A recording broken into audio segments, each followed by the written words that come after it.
¿Cuál fue su sensación cuando Bergoglio fue designado papa? Aquel día yo recuerdo que fue sobre el mediodía, casi a la siesta, y yo estaba recostado viendo las noticias, viendo la fumata blanca, cuando apareció el Papa. Yo no sé ni cómo, pero pegué un salto de 4 metros hasta el lado del televisor para verlo desde cerca, porque cuando lo dijo, me acuerdo, Monseñor Taurán, que tenía algún problema de dicción en ese momento por su Parkinson, no terminaba de entender y no terminaba de creer.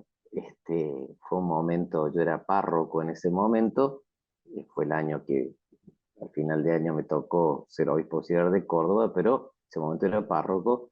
La verdad que fue una sorpresa como la que vivió medio mundo en su momento, ¿no? Porque lo queríamos mucho a Bergoglio, pero no nos imaginábamos, porque la verdad que era la primera vez que un papa no europeo y además, como él decía y dijo aquel día, del fin del mundo. ¿Cuáles son los grandes temas pendientes del Papa Francisco? Él ha iniciado procesos, es un hombre que confía en la acción de Dios, del tiempo y de la maduración de las cosas, y ha iniciado procesos muy importantes hacia el mundo, todo un espacio de diálogo sobre el cuidado de la creación. Ya tiene un eje muy importante en el tema de su preocupación por la Amazonía, pero también esto con una proyección de diálogo interreligioso y ecuménico, que ha tenido una repercusión en Laudato Si llamativa. Yo participo en algunos organismos no católicos de diálogo, y ha sido increíble la repercusión de esas cartas y de las acciones del Papa. Pero este proceso hay que darle continuidad, porque el cuidado de la casa común es un desafío pendiente y urgente. Al mismo tiempo, el tema de la fraternidad y el tema de la paz. Él venía diciendo hace unos años ya que estamos viviendo una guerra a pedazos. De hecho, hay conflictos en todo el mundo.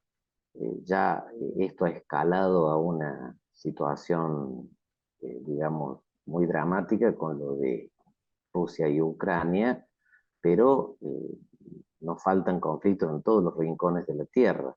De hecho, el Papa se hizo presente en el mundo de Lampedusa en su momento, con mucha sorpresa, pero también en Myanmar, con el cardenal Bo, en el tema de la migración, los rincones de la tierra. Entonces, él ha iniciado procesos de sanación que se vieron también como sacudidos con el tema de la pandemia. Precisamente un tema pendiente que él dice que tenemos que aprender de la experiencia. En el mensaje de la paz de este año invita a redescubrir qué nos enseñó y cómo nos necesitamos unos a otros, cómo tenemos que caminar juntos. Y esto que lo está diciendo al mundo, también lo ha dicho al interno de la iglesia, donde ha propuesto una reforma en el eje de la evangelización, con un eje en la familia, en los jóvenes, y también en una transparencia de lo económico, una preocupación constante del Papa.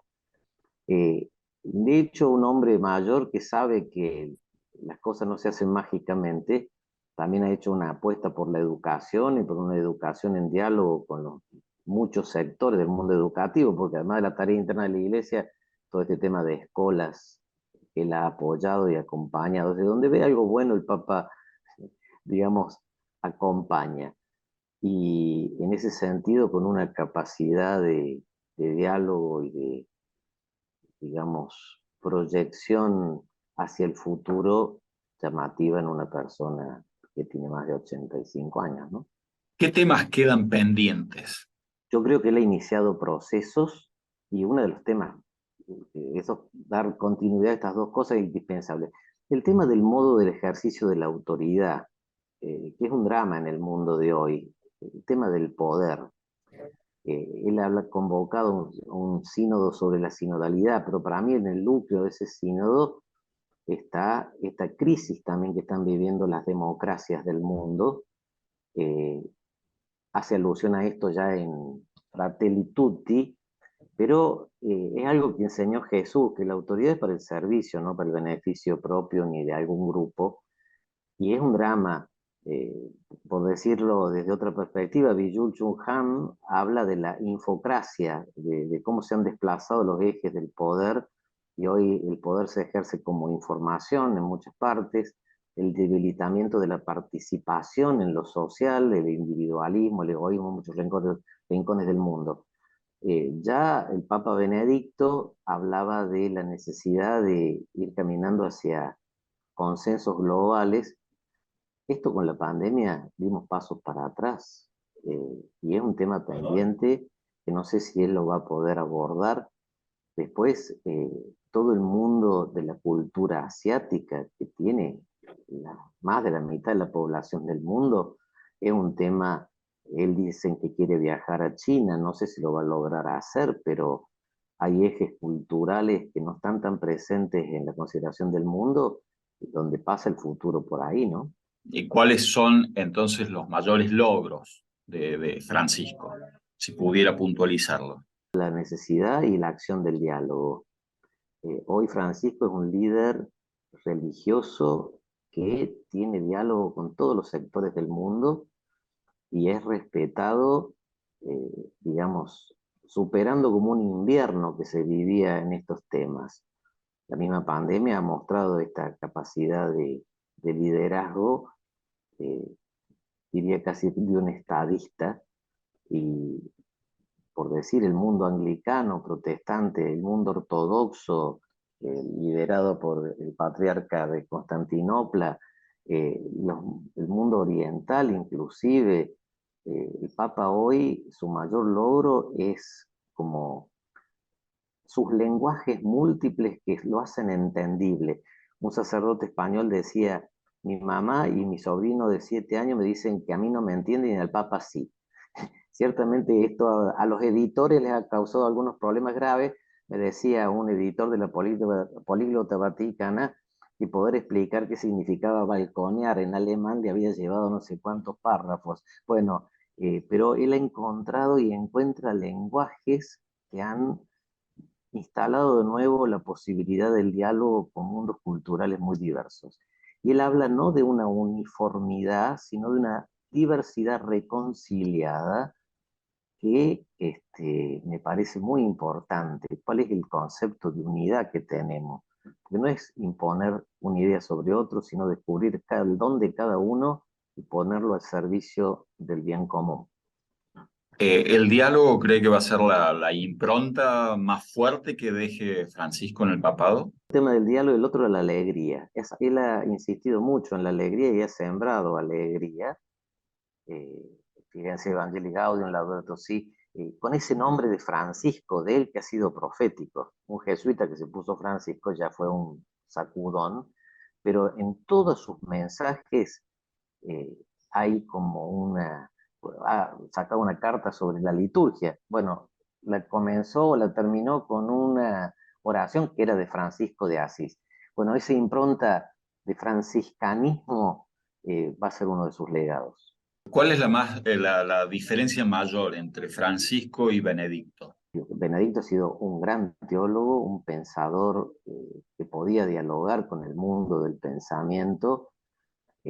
Francisco es un hombre de la calle que dialoga con la piedad popular, la religiosidad popular, que puede entender y comunicarse con la gente con una facilidad notable.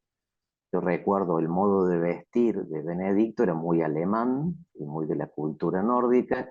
Francisco tiene una libertad de espíritu que supera y sorprende permanentemente. ¿Cree, padre, que la muerte de Benedicto le va a permitir a Francisco gestionar con mayor libertad? El Papa emérito Benedicto fue muy respetuoso y muy cariñoso con Francisco y Francisco con él. De hecho, lo ha dicho en estos días. Y en ese sentido, el Papa Francisco tenía una libertad, incluso para tomar algunas decisiones en ámbitos litúrgicos e internos de la Iglesia, que se confrontan con otras decisiones que había tomado Benedicto. Pero la verdad, más que mayor libertad, le da como más libertad para pensar en su propio futuro.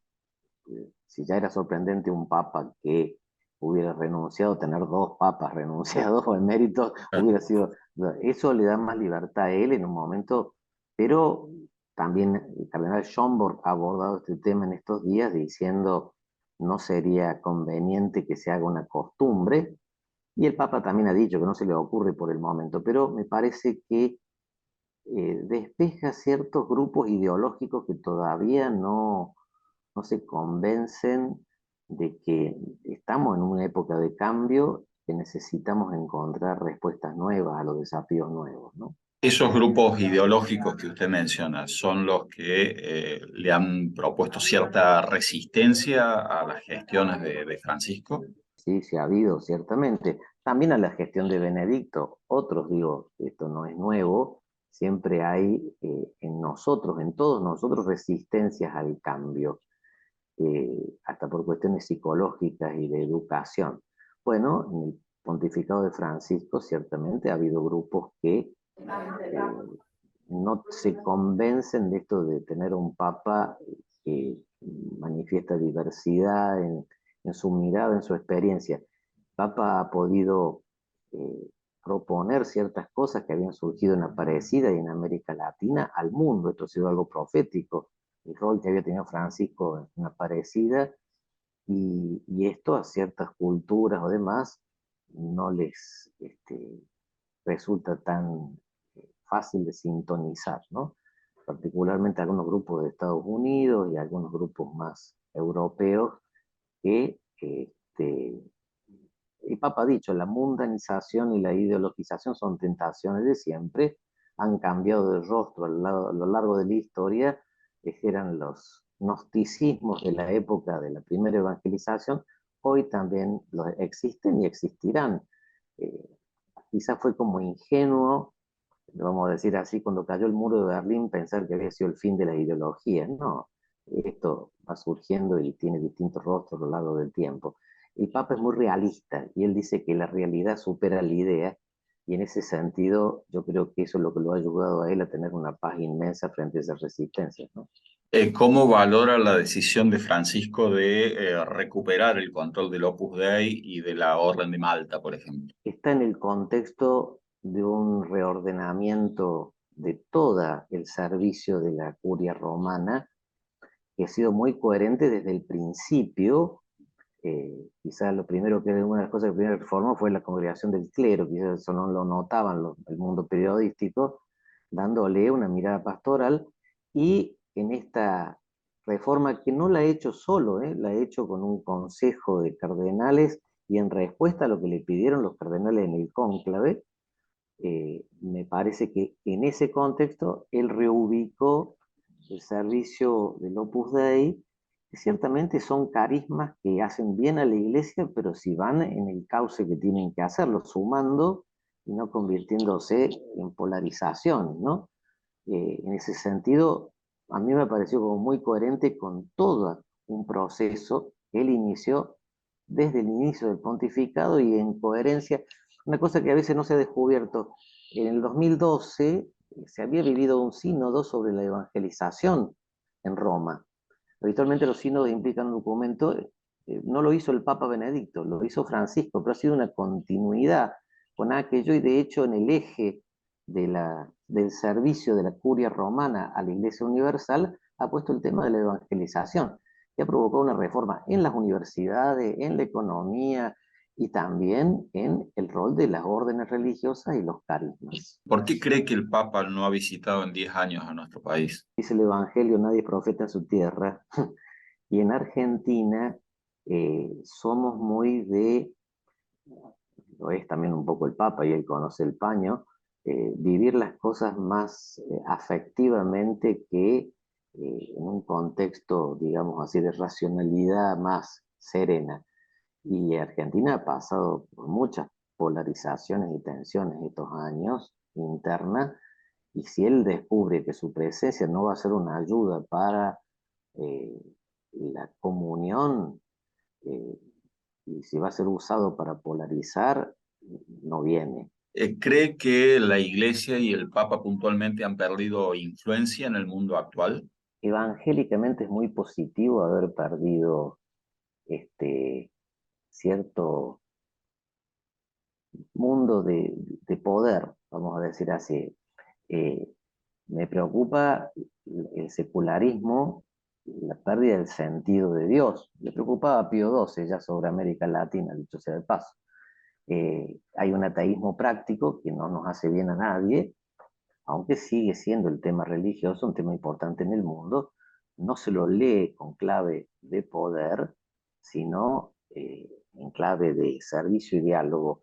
Si eso se logra, bendita sea esa pérdida de influencia, vamos a decir. Porque a veces había una influencia mal entendida de usar de lo sagrado para provecho propio. Y entonces los sectores de poder se unían a lo eclesial o a lo religioso, como suele pasar también en algunos lugares del mundo, para justificar razones que no son religiosas. ¿Cuántas veces se han justificado guerras en razones religiosas? Hoy se ha dicho y ha quedado claro por todos los lados que no se puede justificar nunca la violencia en una cuestión religiosa. Las guerras santas no son tan santas. Y en Bien. ese sentido hay una pérdida. Hoy no tenemos el rol principesco que pudo haber tenido la Iglesia en otro tiempo, y yo lo celebro y el Papa creo que lo quiere también, ¿no?